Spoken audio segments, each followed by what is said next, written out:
Gestionar las relaciones entre Estados Unidos y China parece ser el mayor reto de ambas naciones una vez se supere la crisis originada por el COVID-19. Esta relación se ha ido deteriorando y la pandemia ha dejado ver la imposibilidad de que estos dos países estén estrechamente unidos.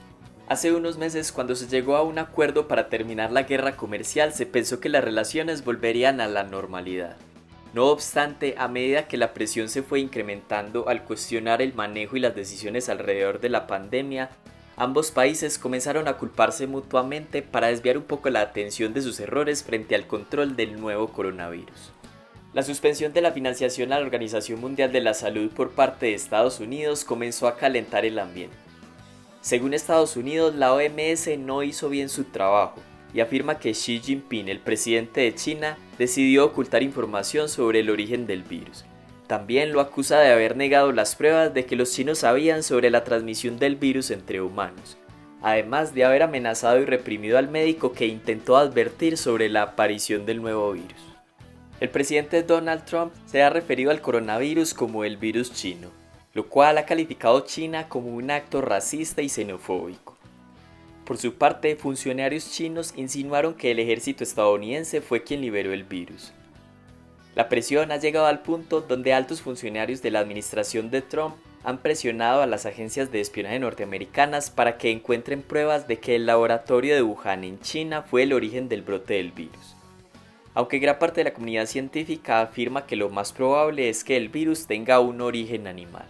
Culpar a China parece ser la estrategia de Trump para desviar las críticas cuando percibió que el control del virus se le salió de las manos, porque en febrero él mismo destacó los esfuerzos de China para controlar el virus. Spoke with President Xi. We had a great talk. He's working very hard, I have to say. He's working very, very hard. La pregunta es si estamos en un terreno previo a una nueva Guerra Fría. Se podría decir que el punto que materializó la Guerra Fría entre Estados Unidos y la Unión Soviética fue la ayuda económica. Estados Unidos, por medio del Plan Marshall, ayudó a reconstruir los países europeos después de la Segunda Guerra Mundial y evitar que se aliaran con la Unión Soviética. En cierta medida, China intenta hacer lo mismo. La falta de liderazgo mundial por parte de Estados Unidos durante la pandemia ha dejado un gran espacio a nivel geopolítico para que China lo ocupe relativamente fácil. Enviar ayudas y material médico a otros países es una forma de hacerlo. Así se deja ver como el país que controló el virus y ahora puede jugar a salvar el mundo como lo ha hecho Estados Unidos tantas veces. Un hecho no de menor importancia es que el país asiático ha incrementado sus acciones militares en el mar del sur de China. Es como una forma de mostrar que no está tan debilitado como se dice. De cierta forma, la pandemia sirvió como excusa para liberar años de frustración y desconfianza entre ambos países. Las tensiones incrementarán a medida que se sientan más los efectos económicos y sociales de esta crisis. Y con elecciones en Estados Unidos en noviembre es probable que Donald Trump intensifique sus ataques contra China y la convierta en un instrumento político para ganar las elecciones. Los ataques internacionales han fortalecido internamente a Xi Jinping, lo cual le otorga más poder para reprimir a la disidencia china. Cuando los países se enfrentan a amenazas externas, suele suceder que la mayoría de sectores del país se unen en torno a su líder, y esto es solo más combustible para deteriorar aún más las relaciones entre ambos países. A pesar de que la economía china decreció un 7% en el primer trimestre del año, se espera que se recupere más pronto que Estados Unidos y el resto del mundo.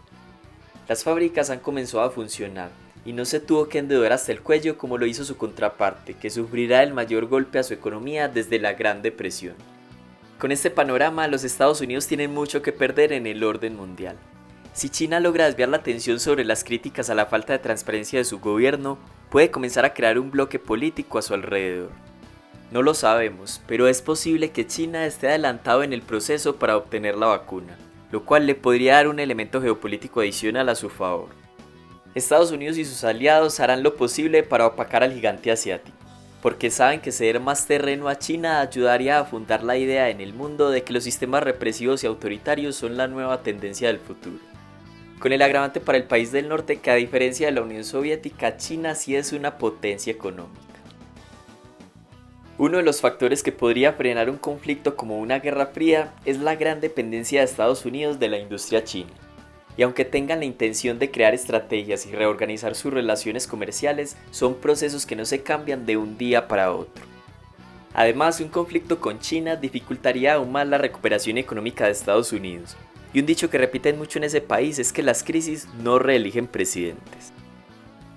Por el momento, la tensión no va a bajar. Donald Trump, en pleno año electoral y en recesión económica, seguirá atacando a China. Y Xi Jinping aumentará su esfuerzo diplomático internacional para intentar recuperar la confianza del resto del mundo. ¿Ustedes qué piensan? ¿Quién saldrá ganador o al menos quién saldrá menos perjudicado? ¿Creen que se dividirá el mundo en dos bloques geopolíticos tan claros como pasó con Estados Unidos y la Unión Soviética? Deja tu opinión en los comentarios y gracias por ver el video.